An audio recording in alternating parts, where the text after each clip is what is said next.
tarde, pessoal. Hoje damos início à nossa terceira apresentação da série de conferências virtuais do curso de Arquitetura e Urbanismo da PUC Minas. A partir desse semestre, a disciplina de seminários 1, 2 e 3 passa a ser realizada de forma integrada entre as unidades Coração Eucarístico e Praça da Liberdade, sendo esta integração adotada para os futuros eventos presenciais. Devido à pandemia do Covid-19, a universidade optou pela realização de conferências em formato virtual, buscando resguardar a saúde dos estudantes, professores, funcionários e convidados. Nossos conferencistas de hoje são os arquitetos Isabel Brant e Gabriel Souza, responsável pelo Mutable Arquitetura. O escritório desenvolve projetos arquitetônicos e gere obras de diferentes escalas, que vão desde reformas de interiores a condomínios inteiros. Fundado por Gabriel Souza, arquiteto e urbanista pela PUC Minas e pós-graduado em Gestão de Negócios Imobiliários da Construção Civil pela Fundação Getúlio Vargas. Isabel Brant é arquiteta e urbanista pela UFMG, designer gráfico pela UENG e mestre em Arquitetura e Urbanismo pelo Núcleo de Pós-Graduação em Arquitetura e Urbanismo da UFMG. O tema da conferência de hoje é prática profissional. Agradeço a presença dos dois e a disponibilidade do Gabriel e da Isabel em aceitar o nosso convite. Passo a palavra a eles. Bom, obrigado, André. A gente quer agradecer também o convite da PUC dos professores Hugo Matos e Fernando Pacheco. A gente vai fazer uma apresentação breve sobre atuação profissional. O nosso escritório aqui no nosso escritório a gente trabalha na área de projetos, né? E a atuação do arquiteto, o arquiteto pode se envolver em várias diferentes áreas, né? Ou trabalhar em consultora, ou no meio acadêmico, ou alguns grupos de escritório. E a gente desenvolveu o escritório trabalhando na área de projetos. Então, no nosso caso, a gente sempre tem um foco em desenvolvimento de projetos arquitetônicos e a gente tem um foco de pegar o projeto do início ao fim. Então, hoje também a gente acabou, para complementar isso, a gente também gere nossas obras, sabe? Bom, e nós fundamos a Mutable em 2008, então a gente já tem 12 anos de mercado, mas muitos dos desafios daquela época ainda existem hoje. Então, a nossa ideia é conversar principalmente com aqueles que querem abrir um escritório, né, quando se formarem, e a gente achou interessante trazer esses desafios de quando a gente abriu o escritório de hoje também para dar uma luz aí para quem quer entrar para seguir esse caminho. Então, essa é uma foto de Belo Horizonte. A cidade é completamente consolidada, né? Isso significa que a maior parte da população possivelmente não vai contratar um arquiteto, e muito menos para construir um prédio do zero, né? O mercado é muito saturado. Hoje a gente tem mais de 10 cursos de graduação de arquitetura e urbanismo só em BH, então tem centenas de profissionais entrando no mercado todo ano. Além disso, há uma ignorância, né, sobre o que o arquiteto faz, uma desinformação, pouca informação, o que o arquiteto faz, com o que ele trabalha, se é um luxo, é caro, esses mitos, né? E assim como nós, muitos de vocês, né, quando se formaram, tinham 0 projetos realizados. Isso é um grande desafio. Mas a gente viu, né, a gente encarou isso e a gente viu aqui em Belo Horizonte nossa melhor oportunidade, porque nós somos daqui, nós estudamos aqui e é onde a gente tinha os nossos contatos. Agora, quando você vai abrir o escritório, você se pergunta, que tipo de escritório? Que tipo de escritório que você pode não estar claro, né, no início, e claro que ele pode mudar ao longo do tempo. Mas é sempre importante conversar sobre isso com quem vai ser seu sócio, ou mesmo consigo mesmo, né, se você for ter o próprio escritório. Então, desde o início, a gente se propôs a ter uma empresa com CNPJ e tudo mais, porque a gente achava que essa ia ser a melhor forma da gente crescer, da gente ter uma estabilidade, um compromisso, que não parecia tão claro para a gente se o esquema fosse fazer freela, trabalhar em casa, ter aquela oscilação de ganhar pouco um mês, muito no outro, não ter um local para a gente também colaborar, fazer os projetos em conjunto. Então, no início, a gente juntou um dinheiro que a gente fazia em trabalhos de freela, como estudantes, e a gente alugou um espaço. A gente estava no último ano de faculdade, éramos 3 sócios na época. No 4º ano, a nossa sócia saiu para buscar outros desafios. E essa foto bonita aí é do nosso primeiro escritório, dos primeiros meses que a gente estava lá. Cada um levou seu computador, sua cadeira, e a gente começou a trabalhar. Então, tudo que entrava no primeiro ano, a gente reinvestiu para arrumar o nosso espaço, e porque a gente acha importante, né, trabalhar num lugar legal, tanto porque a gente é sensível a isso como arquitetos, né, quanto para os clientes verem ali um lugar, um escritório, né, sério de arquitetura e tudo. Então, desde 2008, a gente já passou por 4 imóveis diferentes e é isso. E que tipo de trabalho você pega quando você começa a sua atuação, né? No início é muito difícil conseguir o tipo de trabalho que a gente quer, né, efetivamente. Primeiro porque a gente não tem experiência, não tem portfólio e muitas vezes nem o conhecimento necessário. Por exemplo, se você for pegar um projeto você precisa de um conhecimento específico de luminotecnia, você não tem essa expertise logo após a sua formação, né? Então, por isso que no início, os nossos clientes eram principalmente ex-chefes de estágios antigos, ex-professores, familiares, amigos, parentes, sempre todo mundo que quer dar uma oportunidade para alguém que está começando. Então, a gente começou a trabalhar principalmente desenvolvendo projeto para outros escritórios, fazendo levantamentos, né, levantamento arquitetônico e apresentação também. Na nossa época, a gente estava formando, era difícil a pessoa os arquitetos antigos terem expertise em fazer 3Ds, para apresentações interessantes, a gente trabalhava com isso, né? E aos poucos você vai criando a sua própria clientela, né? A gente começa formando uma pequena cozinha, o cara gosta, aí depois ele já contrata a gente para fazer o quarto, a sala, e a gente vai aos poucos fazendo a reforma do resto da casa, o resto do apartamento. Logo após passa algum tempo, o cliente, né, vai querer fazer um sítio, uma casa de campo, então começa assim. O nosso serviço, a gente tem que entender que ele não é contratado por impulso, por vários motivos. Ele não é serviço barato, como uma consulta, né, odontológica, e o investimento, né, que o cliente tem que fazer após o projeto é alto. Imaginar que uma reforma do banheiro envolve desde revestimento, acabamento, demolição, mão de obra, então isso é caro, né? Por isso, a indicação e demonstração que você já fez é muito importante. A experiência prévia, saber demonstrar a sua experiência técnica. Enquanto você não consegue esses primeiros serviços que você realmente quer, por exemplo, você tem foco em fazer empreendimentos ou residencial, você vai trabalhando em projetos e agregando outros e criando um portfólio. Já hoje, a gente trabalha projetos de diversos portes, né? Então, o cliente contrata a gente desde a gente fazer uma reforma de um lavabo, uma loja pequena, um quarto, até um condomínio inteiro, 40 mil metros quadrados, um empreendimento maior.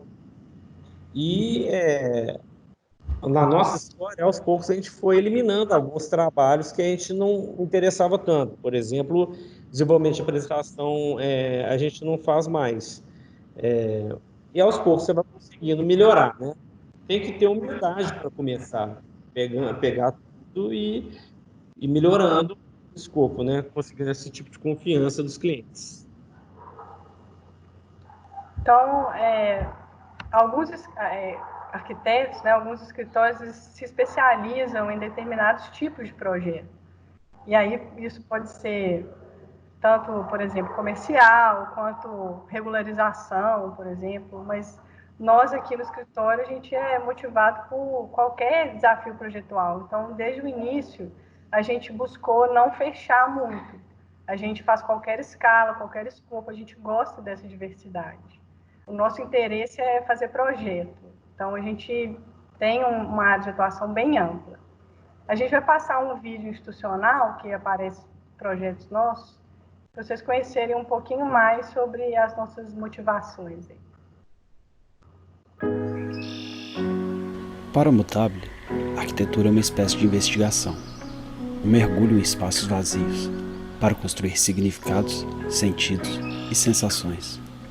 A arquitetura é feita para abrigar o presente, o passado e o futuro. É a sensibilidade da matéria, o som, o vento, a luz. São as perdas e os ganhos que dançam no espaço. A arquitetura é o terreno e é o território. É um diálogo aberto e descontraído. É qualidade técnica, mas é qualidade criativa. Pra gente, a arquitetura parte de dentro, para transformar o que existe aqui fora.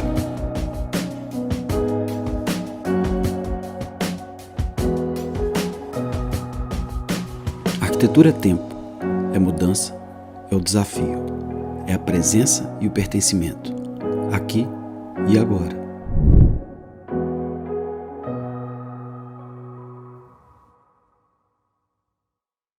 A área de projetos é muito diversa, né, ampla.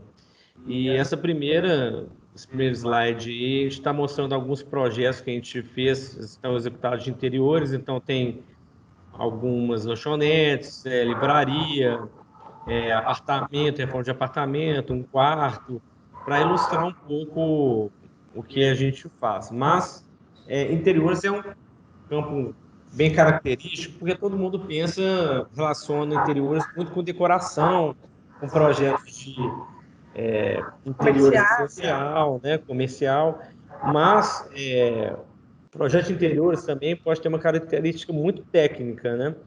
Por exemplo, isso é um projeto que a gente não fez nenhum 3D, é um projeto de uma cozinha industrial bem grande, que a gente acaba por ter que ter um conhecimento mais técnico específico, que é um conhecimento sobre funcionamento de cozinha industrial, fluxo, área de armazenamento, equipamento, dimensão de preparo, e muito relacionado com o briefing que o cliente passa, né? Cada cozinha, essa cozinha era uma cozinha para um refeitório de uma escola, ela tem uma característica diferente de um refeitório para uma empresa, né? Já esse projeto é o projeto, um projeto grande de interiores, que tem mais de 3 metros quadrados, uma reforma grande, com ampliação, reforço estrutural, requeria a criação, uma relação do novo com o antigo, com a edificação antiga, e tem alguns projetos interiores que a gente tem que relacionar também, né, o novo com o patrimônio histórico. Então, é um projeto que a gente foi desde detalhamento, adequações, demolições, especificação de material e também definição de mobiliários. Então, bem diverso, né? Quando você fala interior, não é só aquele apartamento, reforma de cozinha, ele pode ser uma reforma grande, empresa grande também. A gente também faz alguns projetos residenciais, né? E foi até uma forma que a gente viu, que a gente começou a vislumbrar, construir de fato os nossos projetos, que é o que está acontecendo agora. Foi nessa categoria de projeto que a gente viu uma oportunidade melhor aí. A gente faz casas de vários tamanhos, né? A gente já fez casas de 100 metros quadrados, de 1.000 metros quadrados, então isso varia muito e também depende muito do que o cliente quer, da capacidade dele financeira e tudo mais. E a gente vê também essa categoria como um projeto que talvez é mais fácil de conseguir do que alguns outros que a gente começou a fazer com mais tempo de escritório, que é o caso, por exemplo, de empreendimentos maiores, né? Que são projetos que dificilmente surgem no início do escritório, porque são projetos maiores, com investimento mais alto para serem consolidados, então você tem que ter um respaldo maior, tem que ter mais confiança no seu trabalho, você tem que ter um pouco mais de experiência para que te convidem para esse tipo de projeto e também para que eles saiam do papel. Alguns desses aqui estão em fase final de construção, tem um condomínio aqui, que é esse no canto inferior da tela, que chama Ecovillage da Ajuda, que é na Bahia, e tem o Street Mall, que é esse logo abaixo do título, que também está sendo finalizado a primeira fase dele lá em Sarzedo. E todos esses projetos, quando a gente fala que é mais difícil a gente acabar desenvolvendo um projeto desse, todos esses projetos eles vieram de indicações e de clientes antigos, que fizeram alguns projetos de menor porte com a gente e começaram a entender o nosso processo de trabalho e confiaram na nossa expertise para a gente desenvolver um projeto maior, né? E aí a gente, por uma questão de tempo, a gente não vai poder falar de todas as categorias com as quais a gente trabalha, mas só para ilustrar, a gente tem aí um trabalho de inovação tecnológica, que é aquelas luzes malucas ali. Com esse projeto, a gente recebeu um incentivo do Ministério de Ciência e Tecnologia e da FINEP para desenvolver um protótipo. Tem o plano diretor da Igreja de São José, que foi desenvolvido com a coordenação do professor Altino Caldeira. A gente também desenvolveu um projeto gráfico e executivo de um mobiliário urbano do Centro Histórico de São João del Rei, com uma equipe multidisciplinar. E a gente também desenvolve alguns trabalhos de design gráfico. Então, tem um exemplo aí de sinalização de um hotel que a gente fez, uma identidade visual, um livro. E, além disso, a gente faz também alguns projetos voluntários para causas sociais, como é o caso do pessoal do CEPEP, que está aí nessa ilustração, que foi consolidado, mas a gente não fotografou. E a criação de demanda também, que é o próximo.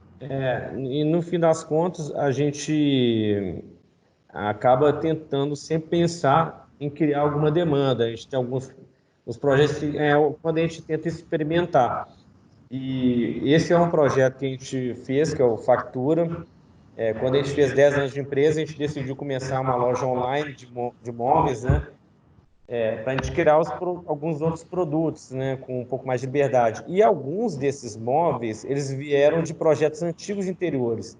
Como a gente estava percebendo que o mercado não oferecia o tipo de produto que a gente queria colocar ou inserir em um projeto de um cliente, a gente criava, talvez até o móvel, o tipo de móvel existia, mas era muito caro para o cliente, então a gente pensou sempre... Não tinha medida adequada. Medida adequada, e a gente pensou em fazer essa loja para criar móveis com preços competitivos. E, então, tem esse projeto Factura que está lá no nosso site, na nossa loja. E a gente está esperando um tempo para desenvolver mais ele. Bom, então, voltando um pouco para as perguntas, né, que a gente organizou a apresentação com perguntas que a gente acha que são relevantes para quem quer ter o próprio escritório, né? Então, que tipo de equipe que, né, se forma num escritório? No nosso caso, como a nossa atuação é muito ampla, a nossa equipe ela tende a ser multidisciplinar e ela tende a ser mutável também. Então, a gente sempre trabalha com uma equipe fixa pequena e essa equipe pode expandir em determinados projetos. A gente já teve todo tipo de profissional trabalhando com a gente, fazendo uma listinha aí, porque acaba, por exemplo, se você vai trabalhar com iluminação monumental, que é uma coisa que a gente já fez, a gente tinha que ter um consultor, né, para ajudar a gente e contribuir com ideias para desenvolver esse projeto. E hoje a gente está com profissionais só de arquitetura e engenharia, mas isso não significa que daqui a um mês pode entrar um outro projeto e a equipe vai se formando dessa forma.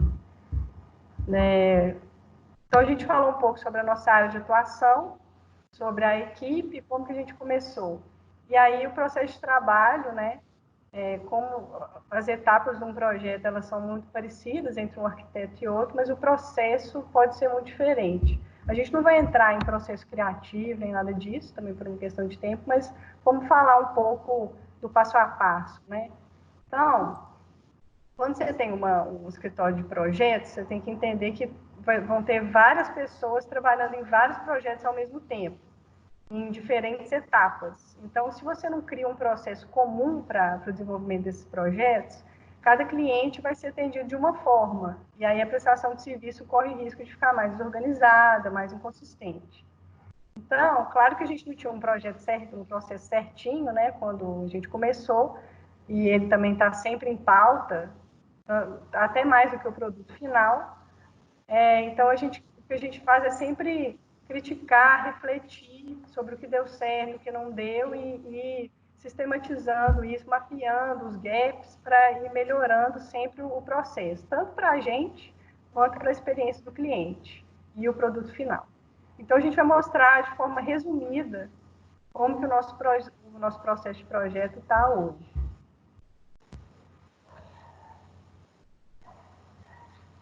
Então, aqui um resumo, né? A gente vai mostrar isso num projeto específico pequeno, para a gente não ter muito tempo. A gente passa por briefing, levantamento, anteprojeto, projeto executivo e entrega atendimento ao cliente, né? Isso na etapa de projeto. Na etapa de construção, a gente tem a etapa de orçamento, planejamento, gestão de execução, entrega e atendimento final. Agora eu vou voltar lá para a apresentação.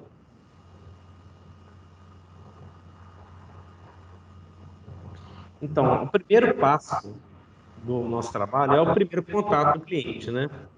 Então, quando alguém entra em contato com a gente por demanda, por uma indicação de alguém, na verdade, é importante você ter completo domínio do que você realiza, de como o seu trabalho é realizado, a importância dele, os benefícios. Você tem que ter uma apresentação que valida a indicação ou a busca do arquiteto, né? A gente tem que conversar e ter muita segurança na apresentação dos métodos e nos processos do trabalho.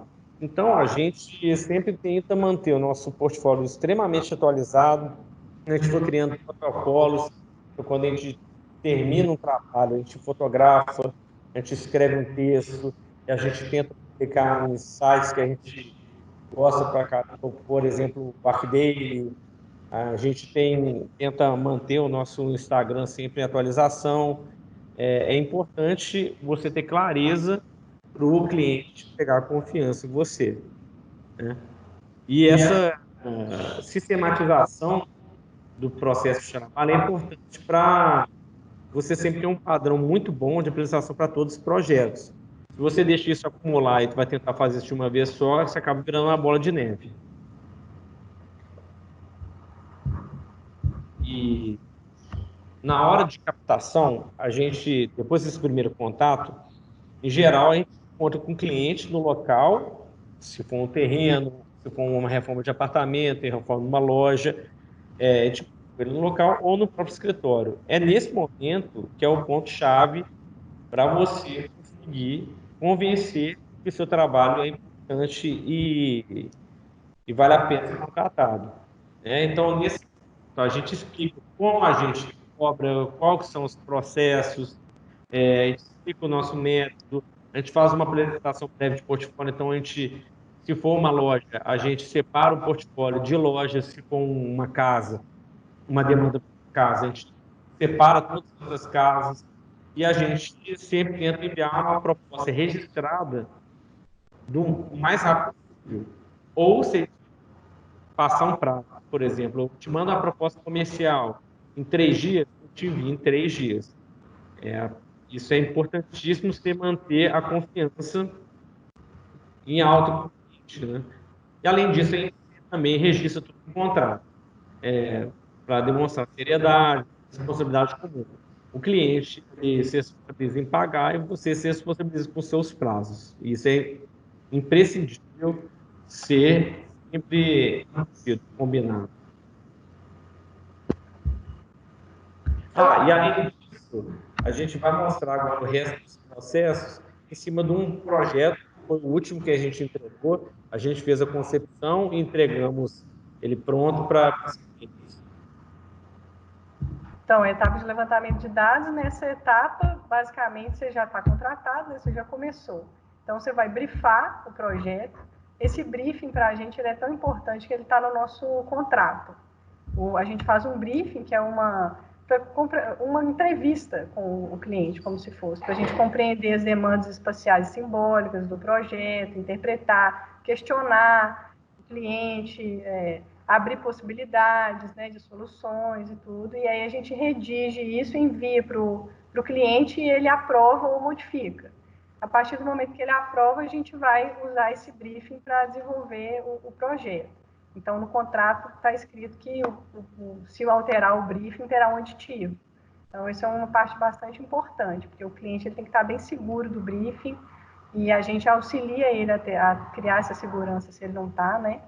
Então, nessa etapa tem o principal, eu acho que é o chave é o briefing, e aí tem o levantamento. No caso de um imóvel como esse, que é pequeno, uma loja, né, uma reforma, a gente fez o levantamento, tem que fazer um levantamento preciso, né? Tem que tirar foto de todos os ângulos, fazer modelagem eletrônica e depois você vai para o anteprojeto. Além disso, nessa etapa a gente tem que entender qual que é a infraestrutura e quais são as possibilidades, né?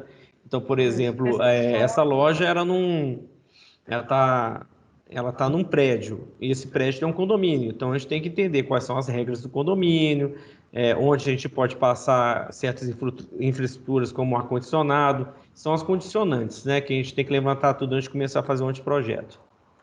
Por exemplo, quando envolve um projeto legal, aí você já, desde o início do processo, você já tem que levantar quais são as regras da prefeitura, né, para você aprovar o projeto, da diretoria de patrimônio, e tudo para você já trabalhar em cima das restrições que aquele projeto tem, porque lei é lei, né? Então, você tem aquelas restrições imutáveis e você tem que trabalhar em torno delas.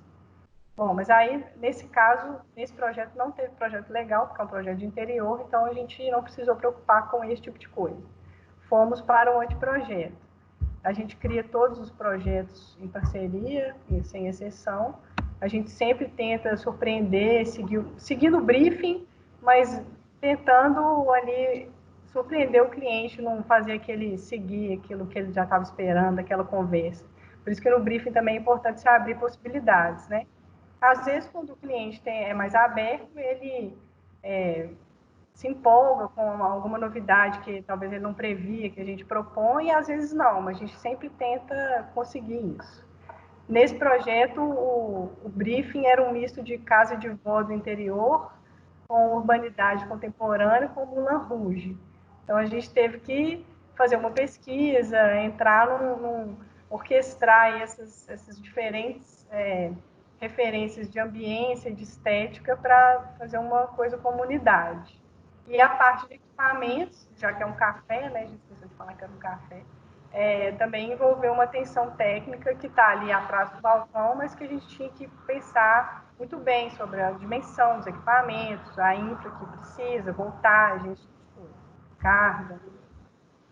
Então, todo anteprojeto, a ideia é você espacializar a demanda, né, simbólica, tecnicamente, pensando no custo, na ambiência, na estética.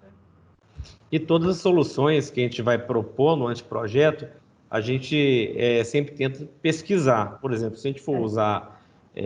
aí, por exemplo, a gente usou um painel para simular uma cortina, um painel de gesso, e também a gente usou palhinha, né? Como se fosse aquelas cadeiras de palhinha antiga. Então, a gente teve que fazer uma pesquisa prévia para saber como essa palhinha poderia ser instalada nesse painel específico. Então, tudo que a gente propõe nos projetos já tem uma pesquisa prévia para entender como é que funciona. Os balcões refrigerados, a localização de cada equipamento. O melhor jeito de aprender sobre isso, né, é conversando com cada fornecedor específico, né? Aí a planta, né? Isso é a parte do anteprojeto, a gente apresenta em 3D e planta. Agora, se for necessário criar elevações, a gente já até imprimiu em 3D um forro que a gente projetou para o cliente entender 100% o que ele vai ter no final. Bom,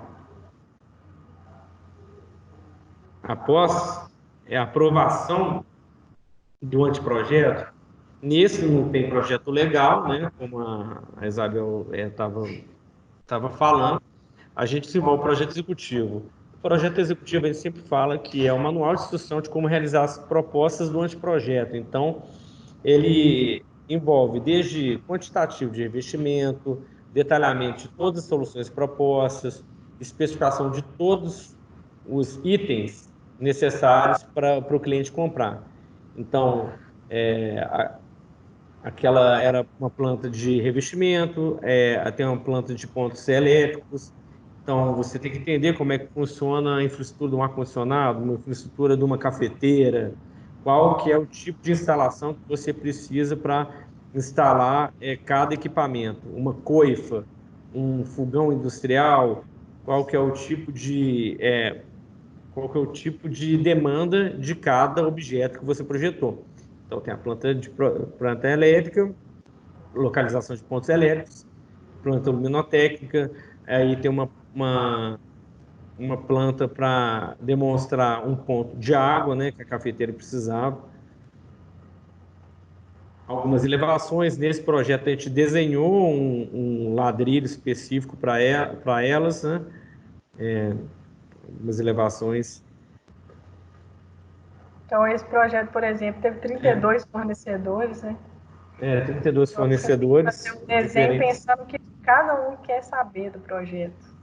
E se você não tem uma segurança, se você nunca trabalhou com um certo tipo de equipamento, é importante entender, se envolver, ligar para os fornecedores e se inteirar como isso funciona, como é instalado. A partir disso, né, a gente começa um processo de administração de obra. Então, a primeira etapa que a gente faz é o orçamento geral da obra, o orçamento de toda a mão de obra, de todos os insumos, de todos os itens que a gente tem que comprar. Num café, a gente orçou, inclusive, o mobiliário. Então, tem a especificação completa, que tipo de tecido que você vai usar nos sofás, qual que é o tipo de madeira das cadeiras, qual que é o detalhamento do balcão refrigerado. Então, a gente orça completamente a obra, demonstra para o cliente, apresenta para o cliente, eles aprovam e a gente começa a fazer a administração. A gente faz a administração financeira, fazendo todos os fechamentos, a prestação de conta para eles e o acompanhamento técnico em loco. Quando a gente desenvolve o serviço de administração de obra, a gente tem controle completo de tudo, a gente passa sempre na obra, provavelmente todos os dias, e atualmente um engenheiro ele acompanha todas as nossas obras, ele faz parte da nossa equipe. Então, ali em cima tem como a gente recebeu a loja, o início do trabalho. Então, os primeiros trabalhos foram algumas demolições, construção de paredes em drywall. Aí embaixo a maior foto é o desenvolvimento, né, do painel suspenso, que é a terceira ali, que é um objeto diferente, né? A gente criou. O dreno do ar-condicionado também que o cara está passando ali na parede. Que ele está aí à esquerda, ele está instalando um dreno, né? Se a gente for colocar um ar-condicionado, precisa de um dreno, aí a gente tem que saber onde que esse dreno vai parar, então procurar um ralo para a gente fazer essa ligação hidráulica. Aí é o detalhamento do painel, né? Então você vê que a gente fez o desenho, na verdade é o mesmo módulo repetido 16 vezes. A primeira foto ali é um protótipo criado pelo gesseiro em cima do nosso projeto. Ele levou tudo para a obra já pronto e a gente instalou ele suspenso. Então, Depois a etapa de finalização, ou seja, o ladrilho hidráulico já foi instalado, já estão fazendo a pintura, o marmorato, finalização com a instalação das luminárias, e aí a gente já vai colocando os móveis, né? Uma marcenaria, como é uma loja comercial, a gente não evita de ficar fazendo peças fixas, né? Criando peças fixas, né? Como o imóvel alugado, é interessante a gente tentar criar peças soltas para, caso o cliente resolva mudar, ele leva tudo. Então, ali na direita já os balcões, né? Chegando, o balcão de marcenaria, esperando os equipamentos também. E a gente faz um serviço de turnkey. Então, a gente, quando tem um apartamento, a gente entrega com os quadros pendurados. Né? A gente fala isso, a gente entrega a chave para a instalação da fachada.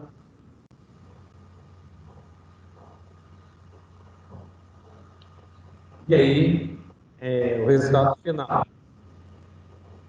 Então, a gente fez desde a obra civil, orçamento, e recebemos móveis, entregamos, fizemos a limpeza da obra. Entregamos os pratinhos na parede. Pegamos os pratos na parede e entregamos a samambaia.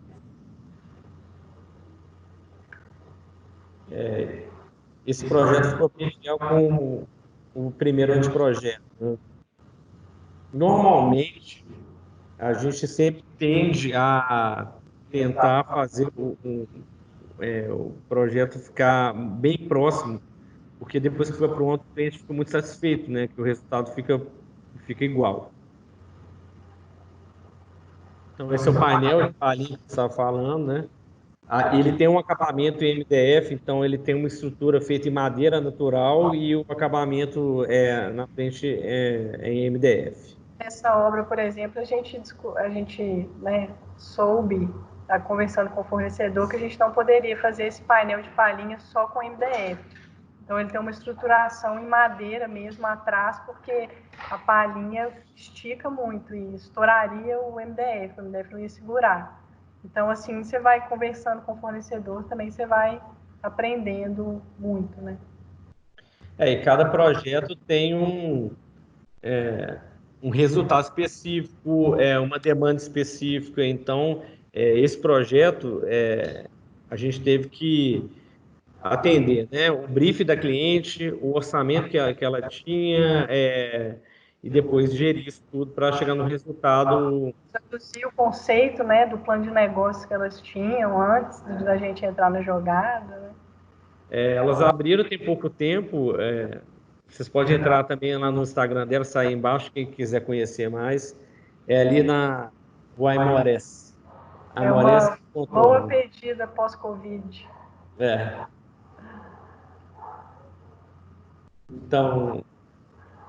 Então é isso, gente. Vou chamar o André aí para finalizar. Oi, pessoal. Muito obrigado pela presença de vocês. Agradeço bastante.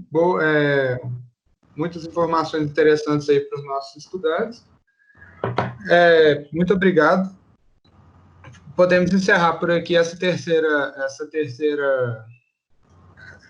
terceira gravação aqui do ciclo de seminários virtuais aí da PUC Minas. Muito obrigado, Isabel e Gabriel. Valeu. Obrigado, André. Te agradeço a PUC pela oportunidade. Valeu. Falou.